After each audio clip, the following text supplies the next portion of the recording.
Hey guys, it's LSuperSonicQ here with my 99th video.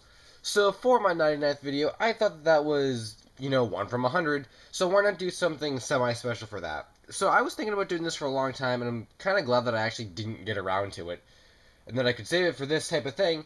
So way back, a couple years ago maybe it was only 1 year ago, I don't know.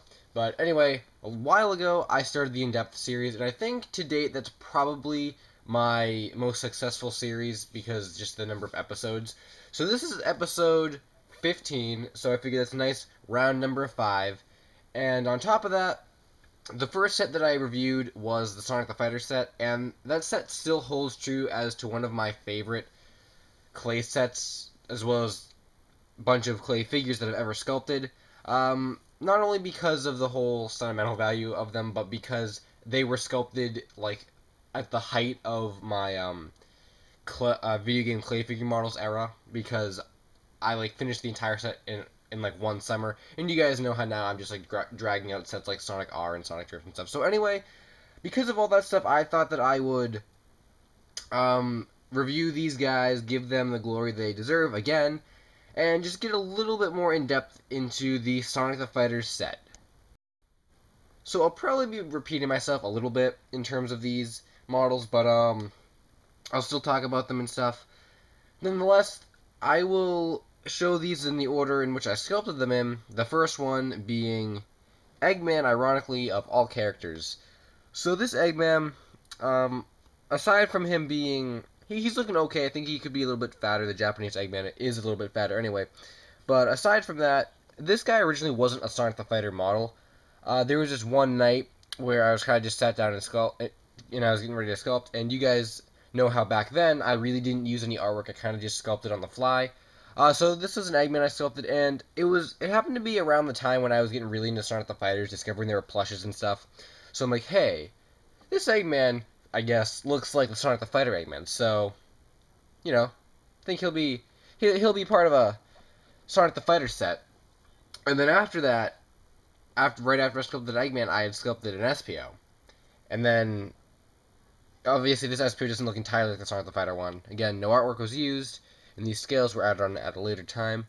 But still, I had sculpted an SPO, and I'm like, SPO? Eggman? That to me sounds like the start of a Sonic the Fighter set. And ironically, on that same night, I had also sculpted that little weirdo Mighty I think you guys have seen before, and a Chaos Zero that I don't think I've shown because it's just kind of small. But from the 4 models I sculpted, these 2 I kind of just singled out and said, I'm going to start a set with these. So those 2 guys were sculpted on the same night. It's kind of ironic too how a lot of these models were sculpted in pairs, and especially when being sculpted in pairs, it's kind of cool how most of them look on model. Back when I used to use single clay to sculpt, if I sculpted more than one model at a time, you can kind of tell that the second model was rushed, and because I just wanted to get it done, and I took all my time and energy on the first model. But these ones are all pretty on model for being sculpted two at a time. I believe Sonic came next in this set. That's probably what I'd guess.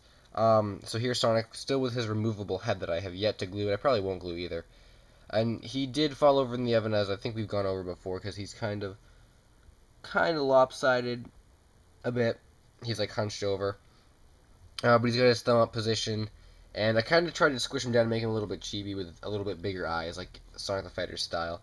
And I only gave him 5 spikes, apparently. I don't know why. I don't know if this was at a time where I really didn't remember how many spikes Sonic had or what. But this one only has that many. Alright. Same day that the Sonic was sculpted, Knuckles was the one who came next. And we all know Knuckles' folly in the oven. He just completely collapsed. So, again, the use of many different reds and the stand, like the double stand, because his original one didn't help him stand at all. And now he's kind of in some, I don't know, weirdo pose. He was originally supposed to be punching with his hands down to his sides. How many dreadlocks? He's missing some dreadlocks in the back. Well, I don't think I sculpted him with dreadlocks, but, I mean, they go all the way around, but instead I just did them on the sides. He only has 6 on this one. I think he has 7. But overall, the face really isn't too bad, and it's pretty good. Pretty good Knuckles. Alright, the next 2 are the obscure characters. Well, not really, but, well, this one is Bean, right here. And when I sculpted this, it was funny because, again, I thought I knew what I was doing, so I made his legs green originally, and then after that I had to like second guess myself because something didn't look right, and wouldn't you know, the legs ended up being yellow, so I had to patch it over. I don't know why I would have thought to use the artwork after I sculpted instead of before, unless I just thought that I knew what he looked like. This model is actually loosely based off of the Sonic the Fighter plush because he has the bomb in his hand, and the plush does have a bomb in his hand as well. So that's Bean. Again, on the same day as Bean, Fang was sculpted. So this is a pretty nice Fang overall, just in terms of how early on this was in my Fang sculpting. Although this orange is a little bit lighter than it should be, and the shoes are wrong. But aside from that, I think he actually looks pretty cool on model. Again, I didn't use any artwork for this, so from memory, this is actually a pretty good Fang. And he goes right along there with Bean, and I don't know if I'm going to have enough room to show all these guys off. Hoping I do. Alright, next is just a single model one day, and it was Supersonic. This one is the only single model in the set that was sculpted on one day. Mostly because I remember when I was sculpting it, it was one of these days where it started off as like a really sunny day, and then it started to cloud up, and I wanted to go swimming, but I had already started this model, so I kind of had to rush through this model so I could get in the pool. But nonetheless, oh, that's actually why his eyes are different sizes slightly, because I just was kind of rushing it at the end, and I just really didn't care how it looked. So he actually looks. I like how the spikes look in this. They're like sticking up again, like the plush, and he's kind of in the position of the plush. And his shoes are the darker red, like the plush, as opposed to the lighter ones of that Sonic. Next to our Metal Sonic to start off. And this Metal Sonic kind of exemplifies everything I thought Metal Sonic was, but he actually isn't. Um, Beginning with a mouth. Metal Sonic doesn't have a mouth. And he has... Metal Sonic actually does have, like, the yellow in his ears, but I just used to sculpt him with little, like, points for ears.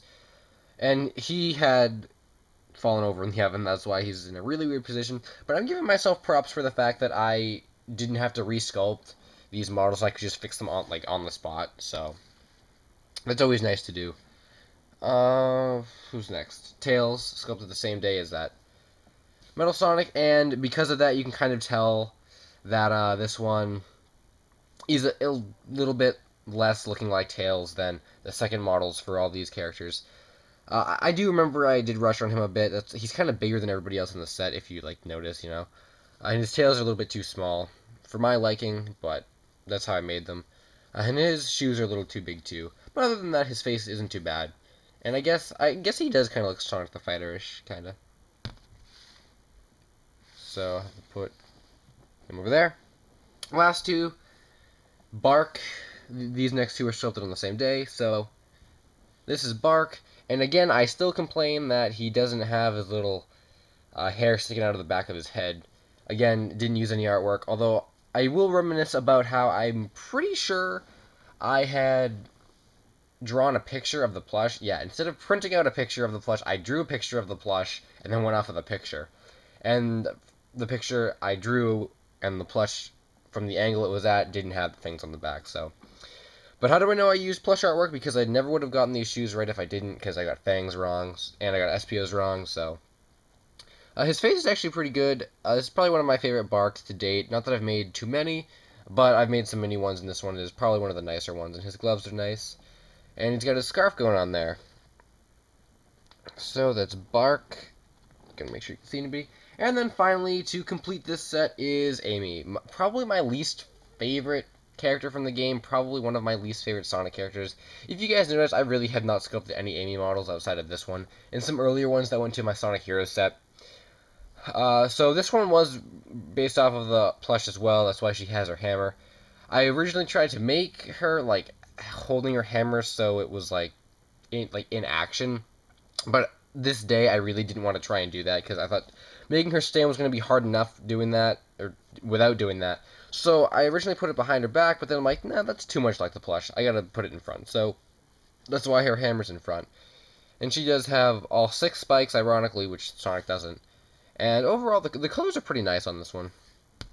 So that concludes this 99th episode of the In-Depth series revisiting my favorite set, the Sonic the Fighters set.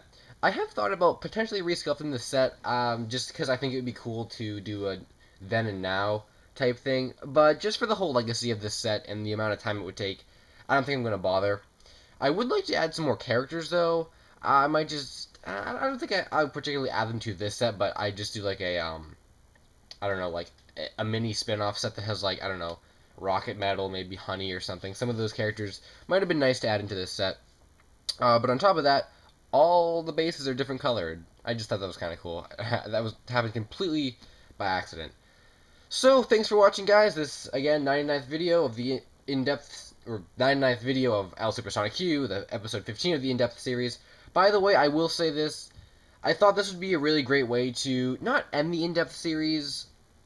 That was definitely the wrong terminology, but to put it on a hiatus, because as you guys know, I packed away a lot of my clay, so I really don't have a whole lot of stuff to review. So when I do that, or when I do review something, I would have to take it out and stuff, and I just don't see myself actually doing that for a little while. So we've gone through 15 episodes of this. I should probably expand the Quick Draw series or some other series like that. So for the time being, In-Depth series is going on a temporary hiatus. It will return with some new stuff soon. But for right now, this is the end of episode 15. I'm LSuperSonicQ, and be sure to check out my 100th video. So thanks for watching, guys, as always, and until the next video, Finn.